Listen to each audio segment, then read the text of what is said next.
Hey, it's Victor and Riley from your Queer Study Guide, and today we're going to be talking about representation, queer representation in media, specifically about specifically like shows and movies, but things that we've watched and how it's gotten better throughout our years of watching these shows and movies and stuff like that. So I think we should talk about the first piece of queer media that we ever watched, and for me, that was watching Modern Family with my family, and it was seeing, like Jesse Tyler Ferguson, and I don't remember the other guy's name, but just seeing them as like a gay couple on screen. Did I get it?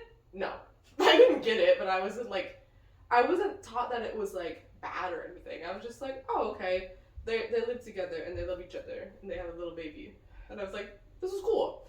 Like, I think that at least for that like time, that was like one of like the better versions of it, because it was just like, oh, they're all just they're happy and they're living together. They're just like every other couple in the show. I feel like I didn't really see much queer representation until I sought it out. Until I was like, I want to read queer books. I want to watch queer shows. So I guess the first one I can think of off the top of my head would be watching Legend of Korra. Oh yeah. I don't remember if I watched it when I was a kid. I know I watched Avatar, but I just don't remember if I watched Korra until I was like older and already starting to identify as queer. But if I remember correctly, it was very chill and not. Yeah. I wouldn't say necessarily great representation, but it wasn't bad. Well, I think it's because I watched it too. It was never like explicitly said that any of the characters, especially like Korra. Yeah. Is that her name? Is that his name? I think it's not. But like, I get it wasn't like explicitly said that either of them were queer. I think it was just Asami. Yeah. I think it was just like implied that they were, without outright saying like they're gay. Yeah, it was good, but it was good representation in the sense of just having queer people exist in shows and enjoy it. It wasn't good representation if you were looking for like a queer relationship. How about that? Yeah, definitely. Yeah.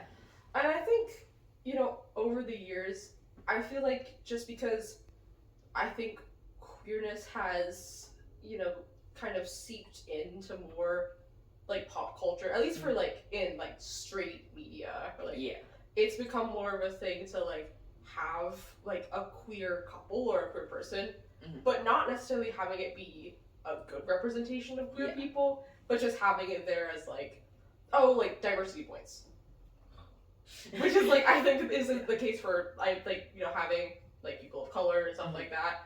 But I think that sometimes queerness has like been taken as a commodity rather than an identity, which is like, we want representation, but it's like, if we get it, sometimes it's not good, but it's like, should we just settle for that, or do we make it like more realistic? But yeah, I think the queer rep in Stranger Things was definitely diversity points, considering like we had Robin coming out as a lesbian, I believe.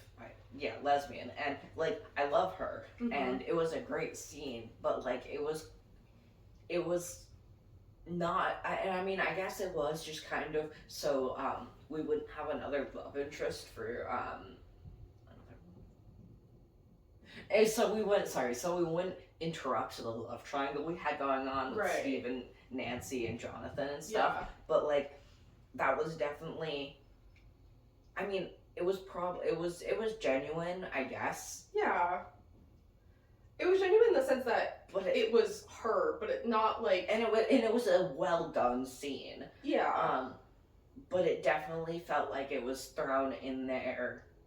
It was a little offhand. Yeah, because like, I mean, I didn't watch it, but I feel like it didn't have any like specific like impact to the plot as a whole. Yeah. Yeah. And then they like tried to bring in a love interest for her, but was like complete. But it was very much a trying to appease the masses kind of thing.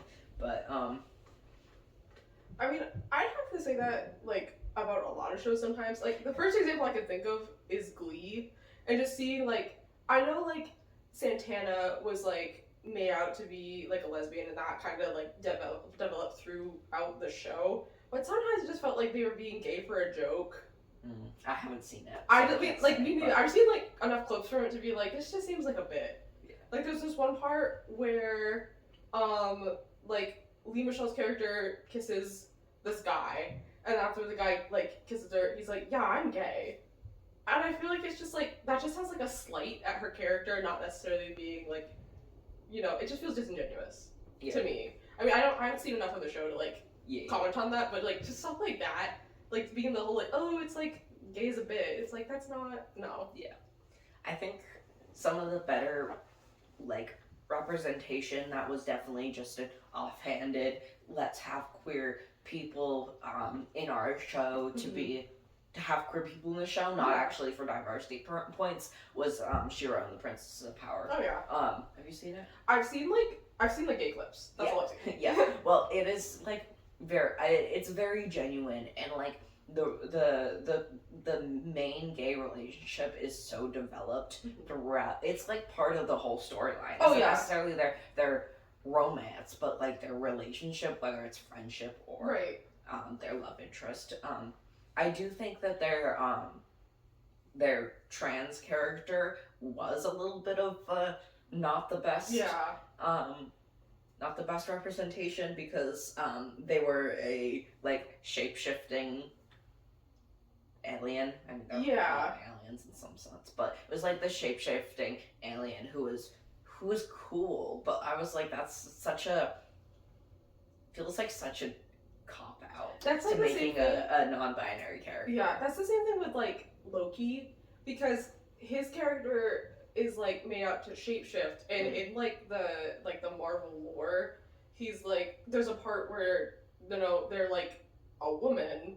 People are like, oh, it's like, you know, like non-binary, like gender fluid representation, and I'm like, is it, or does he just have like, is he just a shapeshifter? You know what I mean? But isn't I think that the question goes back to that actual mythology. Isn't Loki as a god gender fluid?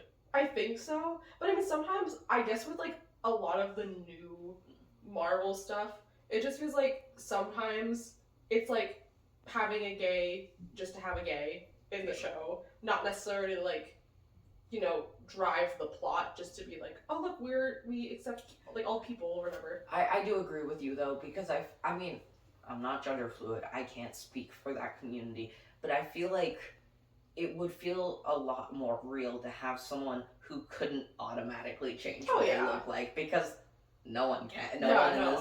I mean, we can to an extent, but not to the extent of shapeshifting. Yeah. And I think that feels similar to the non-binary character who could shapeshift. I mean, granted, like, they used they them pronouns and they really only shapeshifted into other people as to deceive people and be a little troublemaker. But that was also like, I was like, okay, like, we love the character, but like, okay. But that also goes to like back to like actual like representation, because it feels like a lot of times queer relationships are there to like, they're never like happy. It's always like they establish a relationship and then one of them dies, or it's like this person is queer but they're like constantly unhappy throughout the show, and it's like, that's, I mean, I guess it's like, not, I'm gonna say it's not like realistic, I mean, because like, you know, gay people can be sad, right? Yeah. But it's like, if you're just using gay people as a way to like just create angst, it's like, that's not, I don't think that's good representation.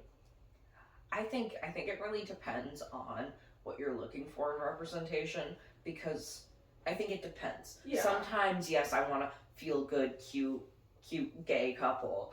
Other times, I want a good story with good characters, who are queer, just so I can relate to them. Yeah. So I guess it depends, because like, I think the only show that actually like gives us a cute queer couple in the right way is Heartstopper, because it was designed to be a cheesy rom-com but gay, because there's too many of those for straight people. So yeah, I think it depends on what you're looking for in a representation. But it's like when I hear representation, because I know it's like different, and I like understand that. But like when I hear representation, I feel like people want to have like to like relate to someone, and like especially for like you know, sexualities and like gender expressions that aren't as like represented throughout most media. I feel like that type of representation would be better to have rather than just all like the sad like, oh, all these gay people die in the end. Yeah, we don't like them dying. We like character arcs, like in Shira. Like they go through so many character arcs and stuff that you grow with the characters in some sense, and that was a good representation of a queer relationship doing that, and not just one dying. Yeah, but I feel like the only like, I guess, good like, you know, like that's not like fiction is like reality TV shows that like specifically focus on like queer people, like Queer Eye or Drag Race, because there's like, I mean, in Drag Race for like a long time it was just like, oh, these are gay men doing, you know, drag. Yep. But then it's like it's evolved into like, oh, there's like trans women that do drag, and there's like non-binary people that do drag, and it's like I think that's a good representation thing. But also sometimes they take a lot of people's trauma on that show just so they could like, you know, make it into the narrative and like like get the Emmy or whatever. They're doing it to everyone, not just the queer people. Absolutely. Well, they're all queer, so. Yeah. Also like Queer Eye, I know that's like not like the most like, I guess, in the same vein as like something like She-Ra or like whatever, but I also feel like that is a good representation of queer people, at least for like a straight audience, if that makes sense. It's like, I would say it's like consumable to like someone that's like, I haven't seen any like queer media before, and then they watch something like Queer Eye, it's like, oh, queer people are normal, you know what I mean? Like that kind of thing. Yeah, interesting thing. Yeah, because it's like, we want to be represented, but then if we're because usually we're represented in like a stereotype kind of way, especially like what I see with like gay men in shows. It's like they're they're the flamboyant ones, they're like, they have the best style, they're like helping all like their straight cis like women like friends, and it's like that's not like, not every gay man is like the gay best friend that you see on a show. Yeah, that's definitely bad representation. Is when they play into the stereotypes and don't when they don't make queer people be real people. Basically. And I guess that's what's so cool about having queer made characters, is that you let them be real people without having their queerness run the story. And that's how you can really get good relatable characters for a general audience. We love stories where characters' queerness runs the story, but that's representation for us queer people, not necessarily for everyone. It's like, I need my feel-good stories, or my, not necessarily even feel-good, but my relatable stories. But I also want just general media that I can see myself in by having a queer character. Yeah. And I think that, you know, it's hard sometimes when, like, the creator of a show is straight. It's like, do they really understand the experiences of queer people? Like, I feel like it's important to, like, if there is someone, like, that's creating something, that they actually have, like, queer people that share their experiences. Because sometimes it's just, like, if you're a straight person trying to, like, add a queer character, it just feels, like, not authentic at all. I mean, I think it depends. I fully believe that straight people cannot write authentic stories where a character's queerness runs their story. Yeah. That's just not, especially when it's straight women writing about gay men. Yeah. That's just red flag. Yeah. Yeah. It's hard. It's like, I don't want straight people to not want to include queer people in their media for the sake of, you know, writing the wrong thing or whatever, but you just have to be careful. Yeah. Honestly, like I said, as long as you don't make their storyline the main storyline without doing any research, you're fine. Yeah, or it's like sometimes there'll be like a piece of media that's like out for like a while, and then the creator or like someone on that show will be like, yeah, this person's actually gay, or like something like that. Here we go, queerbaiting time. We are here to talk about queerbaiting. I am. But So queer baiting. Let me.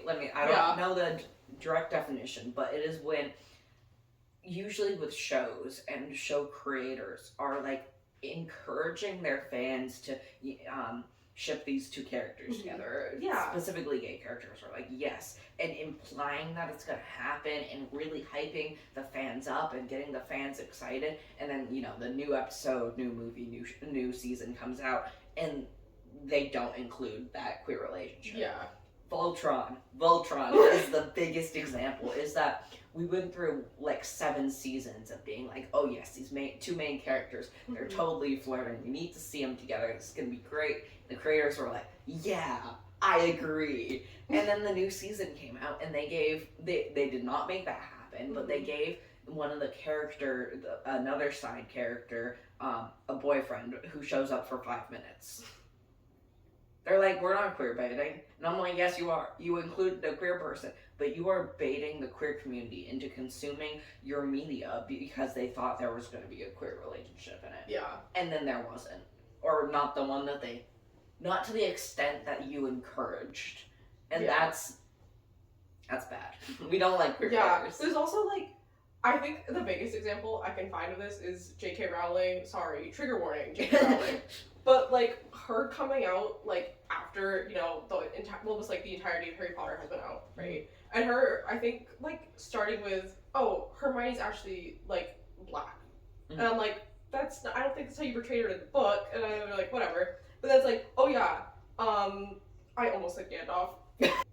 Dumbledore. Oh my god, that was embarrassing. That took a minute. Yeah, it's like, oh, Dumbledore's gay. Yeah. And I'm like, no. I feel like there's so many times where creators of shows will come out and say that certain people are gay or certain people are queer just because it's like, oh, this is the thing now. This is the thing to have like queer characters. The creators are like, oh, being queer is cool now. We gotta include it. No. Stop. It's like, I get it. Like for some like pieces of like media, like the first thing I can think of is like Poison Ivy and Harley Quinn, because I'm like previous like comic editions, they were established in heterosexual relationships, right? But then they also had a storyline where they were lesbians and they were together, and now that show is being built off that, which that's fine, that makes sense.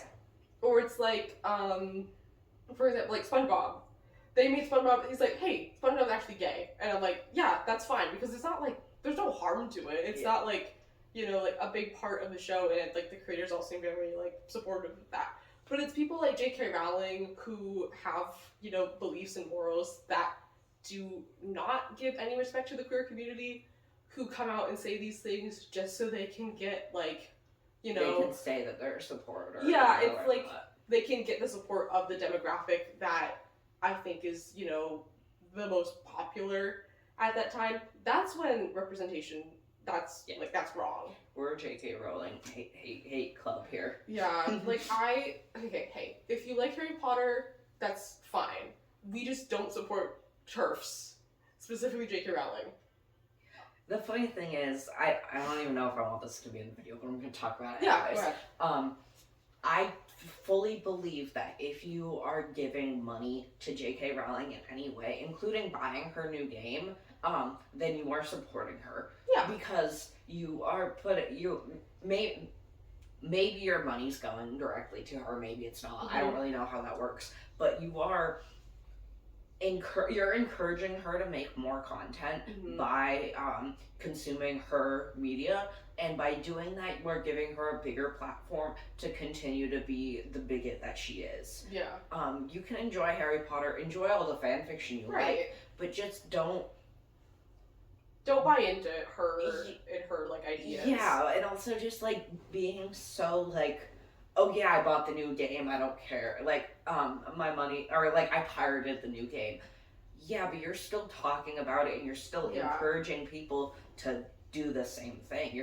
We need to break down her fan base in order to break down her platform, so she's not, because that's all she does with her platform nowadays, is encourage her turfness and bigotry. Yeah, I mean, honestly, if you like do any of that, I think the best thing that you can do to make up for it is to donate the same amount or double Yeah. to organizations like the Trevor Project or like like trans like health, like just put your money into something good. Yeah. If you want to support someone like that, or just don't buy it at all. And no hate to you if you do buy her stuff, but just think about the not necessarily even the consequences, but think about what those actions mean to other people. Like, I know queer people can still enjoy Harry Potter, and there still are ones who do. I just don't. It's not worth it to me. Mm-hmm. I mean, granted, I was never a hugely into it anyways, but I'm like, even if one of my favorite authors came out to be a bigot like she is, I don't think it would be worth it.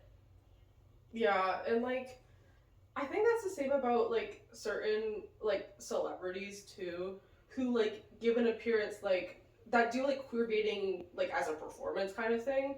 Like, sorry, Harry Styles fans, but I just have to say this. It's like I think that he's straight because he hasn't like said anything, but it's like when you present yourself as like a queer adjacent figure and then you don't like act on it, I guess. Here's the hard thing is this happened with one of the main actors of Heartstopper, Kpop.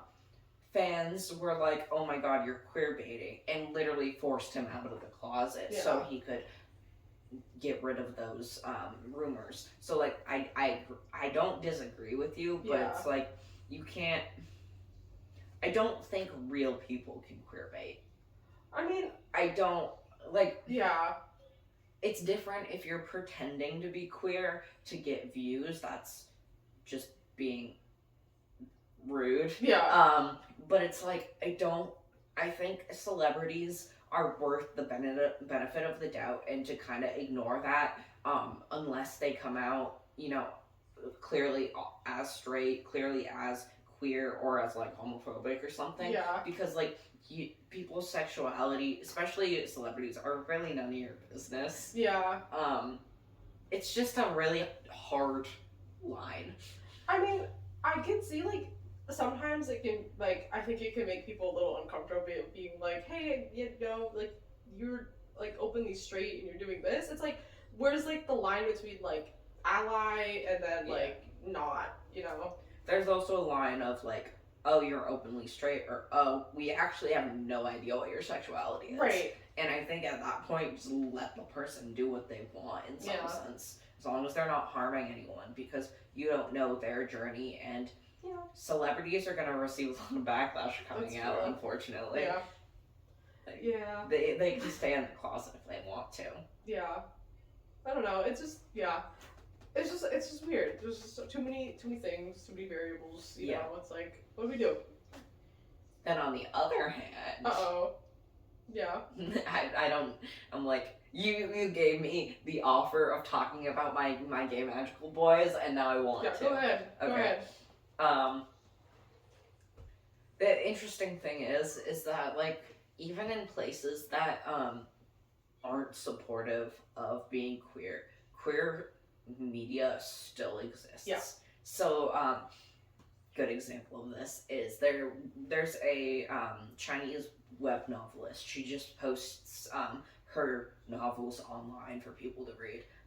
And one of them became a show, a C-drama in China. And while the book is so gay, there's some scenes that are like, I haven't read them yet. Yeah. But the show, they have to censor it because it is China. But it's also really cool to see what they put into it that is just hinting to their audience that they really are characters in love and not just a romance. And it's just really cool to see. Honestly. Yeah. No, I also see that a lot in like K-pop and stuff. Mm. Like, there's definitely like a performative aspect for like some group. Like the first group I can think of is like Only One Of, and they have like this like song called like shoot, I forget what the song was called. But a lot of the performance, it's like they're like really, it's like can almost be received as queerbaiting, but it's like, but it's not. But it's very gay. It's very gay. Honestly, I feel like a lot of the K-pop groups, I just see them doing stuff, and I'm like, that's a little gay. yeah. But it's great though. No, and like there's one group specifically, like Mamamoo, which is like one of my favorite groups, that like actively like support the gay community and like, you know, have drag queens and stuff, and it's like that's good representation, I think. It's like having like, you know, straight and cis allies just like bringing queer people to the forefront, being like, hey, this is cool. Yeah. And not making it like oh, this is like the main point of my existence. It's like, oh yeah, no, there's queer people everywhere. That's cool. Yeah. Well. We are on the same wavelength today. Yes. Well, if you like this video, make sure to like, subscribe, and hit that notification bell for more Your Queer Study Guide. And if you have any comments or suggestions, we're always open to hearing you. So, you know, make sure to comment down below if you have any ideas for us. And we'll see you in the next video. Thank you.